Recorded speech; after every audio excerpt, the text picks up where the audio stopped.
Hey everyone, and welcome to The Explainer. Today, we're setting the stage for a really fascinating, kind of cinematic deep dive into the biological and emotional realities of exactly why we delay tasks.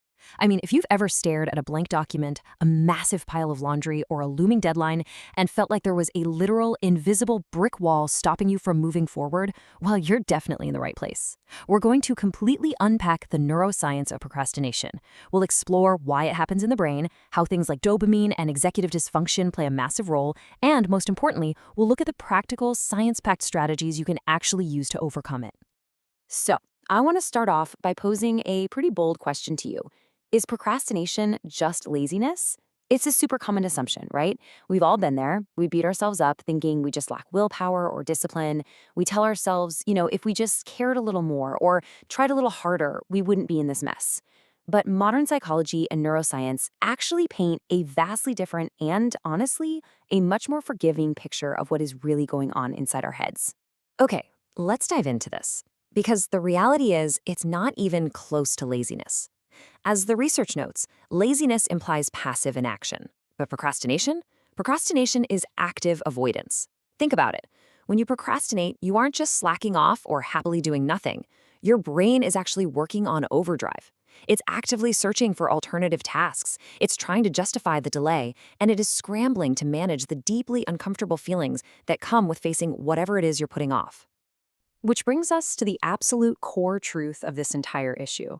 Procrastination is not a time management problem. It's an emotion regulation problem.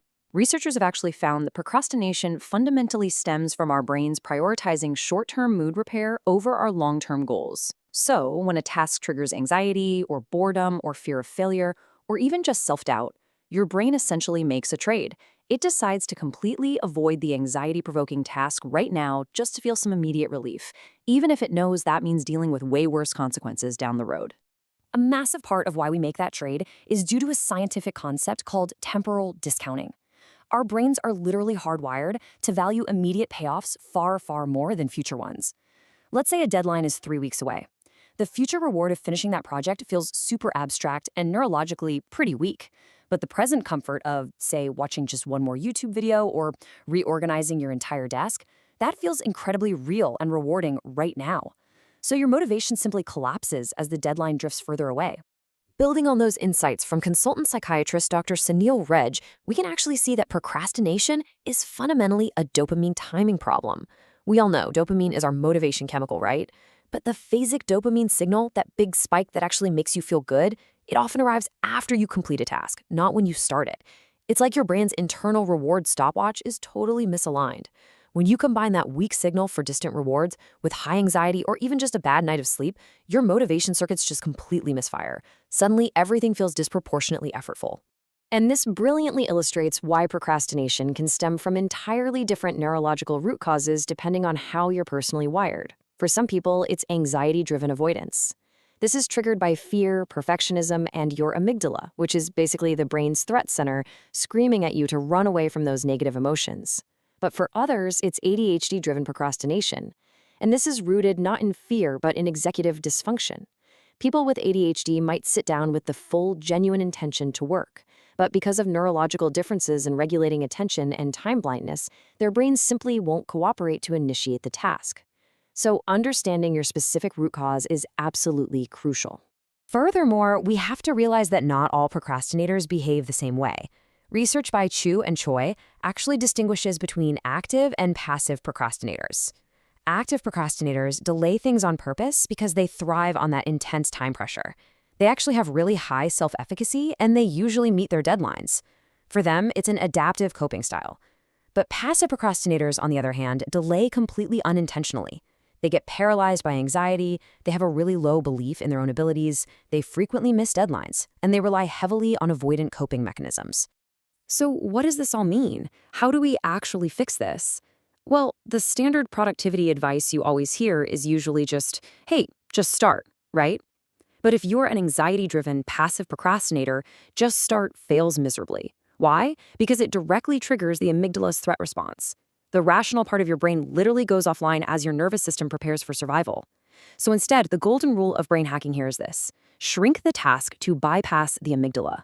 You have to make the task so remarkably small that your brain doesn't even register it as a threat. A perfect example of shrinking the task is the 5-minute rule. This is a super powerful technique backed by cognitive behavioral therapy. Here's how it works. Step 1, you commit to working on the dreaded task for just 5 minutes. That's it. Step 2 is where the magic happens. You give yourself genuine, absolute permission to stop completely after those 5 minutes are up. Because starting is almost always the hardest part, this totally removes the barrier. Once you start, you usually just keep going. This relies on what we call behavioral activation. It's the principle that taking action actually changes your emotional state way faster than sitting around waiting for motivation to magically arrive. Another really fantastic way to bypass the amygdala is the Pomodoro technique, which basically uses a timer to gamify your productivity. By breaking your work into short, timed intervals, usually about 25 minutes, it shrinks these huge, intimidating projects into tiny, manageable first steps. It naturally helps you resist self-inflicted interruptions, like mindlessly checking your phone. But most importantly, it combats the planning fallacy by totally inverting how we view time. Instead of time being this abstract, terrifying source of anxiety that you're constantly losing, a Pomodoro makes time a concrete, positive unit of effort that you are actively accomplishing. Now, if you happen to be more of an active procrastinator, you might absolutely love this next concept from Stanford philosopher John Perry. It's called structured procrastination. This is a wonderfully counterintuitive method where you basically get things done sideways. So you place a massive, daunting task right at the top of your to-do list. And as you naturally avoid that top priority item, you channel all of that frantic avoidance energy into doing other things, like completely deep cleaning your kitchen, scrubbing the baseboards, or finally organizing your digital photos from 2014. You're literally exploiting your natural urge to procrastinate to become highly productive on lower priority but still totally worthwhile tasks. But, as you might guess, structured procrastination definitely has a dark side. It can quietly morph into self-sabotage if that big top task literally never gets done. So to prevent that, you need to run a quick avoidance audit on yourself. Just ask yourself these 3 questions. 1. Are there real, actual consequences if the avoided task isn't done this week? 2. Has this exact same task been avoided for more than 2 weeks? And 3, are your replacement tasks real work, or are they just comfort activities, like reorganizing your desk for the 4th time today?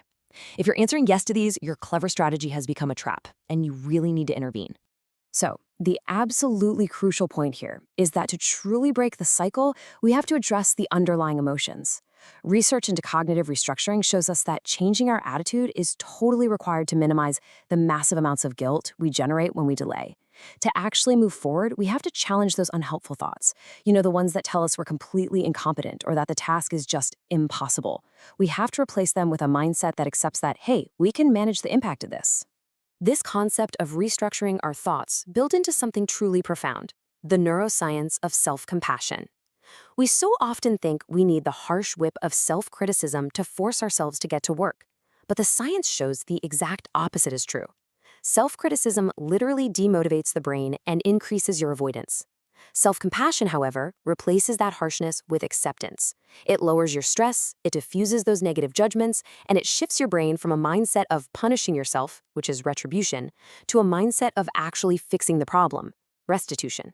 It acts as a literal protective factor against future procrastination. In fact, there was this fascinating study from Carleton University that proved exactly this. They looked at students studying for exams. Get this. The students who forgave themselves for procrastinating on their first exam actually procrastinated less on their second exam. So, here is the roadmap to get there. Step 1. Take true responsibility without blaming outside forces. Step 2. Acknowledge your negative feelings, the guilt, the frustration, but do it without wallowing in them. And step 3. Focus on making amends and taking action to do better next time. Which really leaves us with this final, incredibly powerful thought to close out our explainer today. What if forgiving yourself is actually the ultimate productivity hack? Think about it. We spend so much energy fighting our own brains, ignoring our neurobiology, and just drowning in guilt. But by understanding that procrastination is really about dopamine, executive function, and emotion regulation, and by meeting our struggles with self-compassion rather than self-criticism, we actually unlock our ability to move forward. Thank you so much for joining me on this deep dive. Go out there, be kind to your brain, and tackle your next challenge with grace.